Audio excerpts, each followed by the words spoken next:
తెలుగు సంబరాల తీయదనం అలనాటి రుచుల సరికొత్త రూపం పరంపర స్వీట్స్. గత 2-3 రోజుల నుంచి యాంకర్ రవి సుడిగాలి సుధీర్లపై వస్తున్న విమర్శలకు చెక్ పెట్టేందుకు యాంకర్ రవి ప్రయత్నిస్తున్నాడు. వారు చేసిన ఓ సినిమా స్పూఫ్ వల్ల వివాదంలో చిక్కుకున్నారు. వారు చేసిన ఓ స్క్రిప్ట్ లో హిందువుల మనోభావాలను కించపరిచేలా, హిందూ దేవుళ్లను అవమానించేలా ఉన్నాయంటూ హిందూ సంఘాలు మండిపడ్డాయి. అయితే ఈ వివాదంపై యాంకర్ రవి స్పందించాడు. అది స్కిట్ కాదని, సినిమా స్పూఫ్ మాత్రమేనని అన్నారు. ఎవరిని ఇబ్బంది పెట్టాలన్నది తమ ఉద్దేశం కాదని, స్కిట్ లో భాగంగా ఇది చేశామన్నాడు. ఇక తన స్కిట్ వల్ల చాలా మంది బాధపడ్డారని తెలిసిందని, అలా చేయడం తప్పని కాల్స్ కూడా వచ్చాయన్నారు.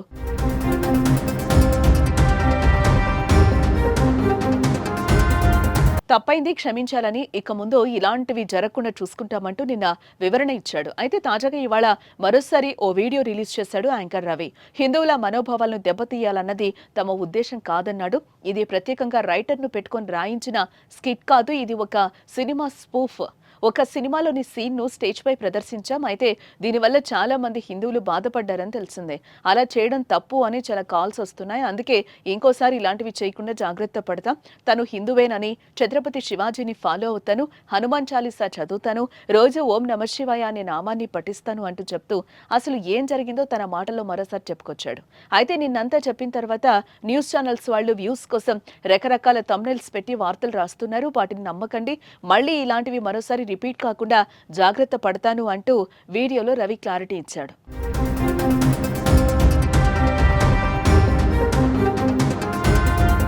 అందరికి నమస్కారం. నేను మీ యాంకర్ రవి. గత 2 రోజులుగా న్యూస్లో కొత్త కాంట్రవర్సీ, వీడు మార్చేసుకున్నాడు, వీడు మారిపోయాడు, అది ఇది అని. ఛత్రపతి శివాజీ మహారాజ్ని ఫాలో అయ్యేవాడిని, హనుమాన్ చాలీసా చదివేవాడిని, పొద్దున్న లేస్తే రాత్రి వరకు మనసులో ఓం నమ శివాయ అనుకునేవాడిని. కోర్స్ భారతీయుడిని, హిందూని. సో నాకు కూడా అంతే, నా మతం అంటే అంతే ఇష్టం. మతం కోసం నేను కూడా ఫైట్ చేసేవాడిని. అయితే బేసికల్గా ఏం జరిగిందో చాలామందికి తెలియదు, ఎందుకంటే యూట్యూబ్లో మేము చేసింది లేదు. చాలామంది హర్ట్ అయ్యారని డిలీట్ చేసాం. కానీ సోషల్ మీడియాలో నా నంబరు, నా కో యాక్టర్ నంబర్ పెట్టేసి వీళ్ళు హిందూ మతాన్ని హర్ట్ చేశారు అని చెప్పేసి స్టార్ట్ చేయగానే మా కాల్స్ రకరకాలుగా వచ్చినాయి. అందులో ఒక కాల్ రికార్డింగే బయట వాళ్ళు రిలీజ్ చేసింది. బేసికల్గా నందీశ్వరుని స్టేజ్ మీద పెట్టుకో సూపర్ సీరియల్ ఛాంపియన్షిప్ జీ తెలుగులో నందీశ్వరుని స్టేజ్ మీద పెట్టి మేము నిష్టగా చెప్పులు విప్పేసి చేసిన స్పూఫ్ అది. అంటే వీళ్ళని హర్ట్ చేయాలి అని రాసిన స్కిట్ కాదు, ఉన్న సినిమా సీన్ని మేము అక్కడ ఎనాక్ట్ చేయడం జరిగింది. అక్కడ చాలామంది హర్ట్ అయ్యారు.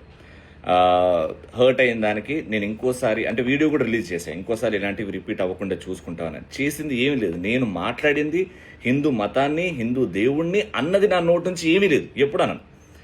మీరు నన్ను 15 సంవత్సరాలుగా చూస్తున్నారు, నేనేంటో మీకు కొంచెం బాగా తెలియకపోయినా కొంచెం తెలుసు. ఇలా నేను ఎప్పుడూ నా ఆలోచనలు నా నోటి నుంచి రావు, ఎందుకంటే నా మతాన్ని నేను ప్రేమిస్తా, నా దేశాన్ని కూడా అంతే గట్టిగా ప్రేమిస్తా. సో ఈ న్యూస్ ఛానల్స్ వాళ్ళు వ్యూస్ కోసం రకరకాల థంబ్నెయిల్స్ వాడుతున్నారు. దయచేసి నమ్మకండి ప్లీజ్. నేనేంటో మీకు బాగా తెలుసు. అండ్ ఇలాంటివి ఫ్యూచర్లో జరగకుండా నేను జాగ్రత్త పడతాను. ఆల్రైట్, జై శ్రీరామ్.